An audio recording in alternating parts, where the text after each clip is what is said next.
Iran और Israel के बीच जैसे जैसे जंग आगे बढ़ रही है और भीषण होती जा रही है। ड्रोन और बैलिस्टिक मिसाइलों के हमले से एक तरफ इजरायल दहल गया है तो इजरायल भी हमला करने में पीछे नहीं है। उसके भी बारूदी प्रहार पर ईरान को काफी बड़ा नुकसान हुआ है।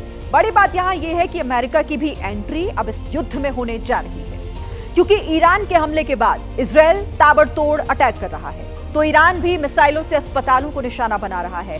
बड़ी खबर यह है कि ट्रंप के ब्रह्मास्त्र अमेरिका में उतरने के बाद हलचल और तेज हो गई। इजरायल और ईरान के बीच चल रहे युद्ध के तेज होने के बाद अमेरिका पर दुनिया की नजर है। अब लोगों की नजर अमेरिका के राष्ट्रपति ट्रंप पर है कि अब उनका अगला कदम क्या होगा और क्या वो सीधे ईरान के खिलाफ जंग में उतर जाएंगे या फिर अभी सिर्फ हालात को देखेंगे परखेंगे। अभी ये तय नहीं हुआ है कि अमेरिका इसमें सीधे तौर पर दखल देगा या फिर नहीं देगा, लेकिन तैयारी तो उसकी पूरी नजर आ रही है। और इस बीच जंग के हालातों के बीच एक बड़ी खबर भी आपको बता दें किस तरह से ये तेज हो गई है जंग। ईरान की इजरायल को बड़ी चेतावनी, हाइफा सिटी खाली करने की चेतावनी दी है ईरान ने। हाइफा सिटी पर मिसाइल अटैक कर सकता है ईरान। हाइफा में इजरायल का बड़ा बंदरगाह मौजूद है। इससे पहले भी हाइफा को टारगेट कर चुका है ईरान और एक बार फिर से हाइफा पर उसकी नजर। हाइफा सिटी खाली करने की चेतावनी ईरान ने दी है और कहा है लोगों से कि वो जल्द से जल्द इस जगह को खाली कर दें, वरना उन्हें नुकसान बड़ा हो सकता है। आपको यहां पर यह भी बता दें कि इससे पहले तेल अवीव में कई जगहों पर ईरान ने जो हमले किए उसमें बड़े स्तर पर नुकसान इजरायल को हो चुका है और अब वो हाइफा में हमले करने की तैयारी कर रहा है और इसीलिए उसने ये चेतावनी दी है कि जल्द से जल्द हाइफा को खाली कर दिया जाए, जहां पर बड़ा बंदरगाह इजरायल का मौजूद है। इसी बीच देखिए कैसी घटना घटी है जो ये इशारा कर रही है कि अमेरिका के प्रेसिडेंट डोनाल्ड ट्रंप बड़े युद्ध की तैयारी कर रहे हैं। देखिए वॉशिंगटन पहुंचा है डोनाल्ड ट्रंप का डूम्सडे प्लेन। बार्क्सडेल एयरफोर्स बेस से वॉशिंगटन पहुंचा है ये। E-4B नाइट वॉच को डूम्सडे प्लेन कहते हैं। परमाणु हमले से भी सुरक्षित रखता है ये प्लेन। आखिरी बार 9/11 हमले के समय इसे एक्टिव किया गया था। 9/11 के समय राष्ट्रपति जॉर्ज बुश इस विमान में थे और उसके बाद ये पहली बार ऐसा हो रहा है जब इस डूम्सडे प्लेन को एक्टिव किया गया है और ये वॉशिंगटन पहुंचा है।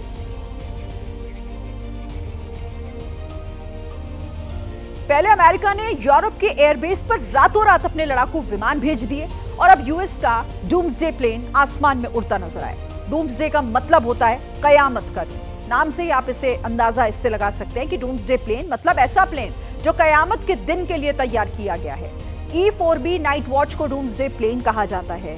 डूम्सडे प्लेन एक चलता फिरता कमांड सेंटर है। इसमें परमाणु हमले तक झेलने की ताकत है। प्लेन के अंदर ही briefing room, strategic conference room है। बिना जमीन पर उतरे हवा में 1 हफ्ते तक ये काम कर सकता है। लेकिन डूम्सडे प्लेन में हवा में ही ईंधन भरा जा सकता है, ये भी खासियत है इसकी। राष्ट्रपति, रक्षा सचिव और सेना के बड़े कमांडर इस्तेमाल करते हैं इस डूम्सडे प्लेन का। और इसी के एक्टिव होने के बाद अब ये आशंका भी बढ़ गई है कि अमेरिका तैयारी अपनी पूरी रख रहा है, ईरान को चौतरफा घेर भी रहा है। दूसरी तरफ वो अपने आप को किस तरीके से सुरक्षित रखना है, महफूज रखना है, इसकी भी पूरी तैयारी। ईरान इजरायल जंग से जुड़ी हुई एक और बड़ी खबर आपको बता देते हैं। पुतिन और शी जिनपिंग में फोन पर बातचीत हुई है। दोनों ने ईरान पर इजरायल के हमले की निंदा की है। बड़ी खबर है, इस वक्त का बड़ा अपडेट है ये। पुतिन और शी जिनपिंग में ये फोन पर बात होना युद्ध के दौरान, जिस तरीके से एक बड़ा अपडेट है ये। युद्ध दोनों देशों में भीषण होता जा रहा है और इसी को लेकर यह बातचीत फोन पर हुई है रूस और चाइना की, जिसमें इजरायल के हमले की निंदा की है। पुतिन और शी जिनपिंग की फोन पर यह बात हुई है। तो ईरान इजरायल जंग में अब किस तरीके से देखिए बाकी देशों का रिएक्शन भी सामने आ रहा है और कौन किसके साथ खड़ा हुआ है, ये भी पूरी तरीके से स्थिति जो है वो स्पष्ट होती जा रही है। इसी बीच यहां पर इजरायल के हमले की निंदा करते हुए ये दोनों देश, जिसमें पुतिन है और शी जिनपिंग, जिन्होंने फोन पर बातचीत की है इस युद्ध को लेकर। देखिए अमेरिका ईरान को घेरने की तैयारी कर रहा है तो ईरान इजरायल पर बड़े अटैक कर रहा है। इसी बीच एक बड़ी खबर आपको बता दें, इजरायल पर ईरान का बड़ा मिसाइल अटैक। ईरान के मिसाइल हमले से इजरायल में काफी नुकसान हुआ है। तेल अवीव में कई जगह ईरान की मिसाइलें गिरी। हमले से स्टॉक एक्सचेंज की बिल्डिंग को काफी नुकसान पहुंचा है। मिसाइल अटैक में घरों और गाड़ियों में किस तरह से आग लग गई है, ये तस्वीरें उसके सामने आ रही है।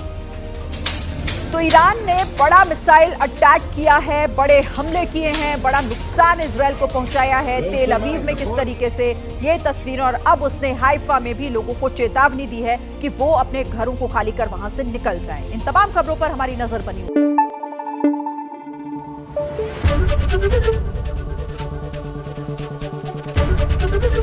एबीपी न्यूज आपको रखे आगे।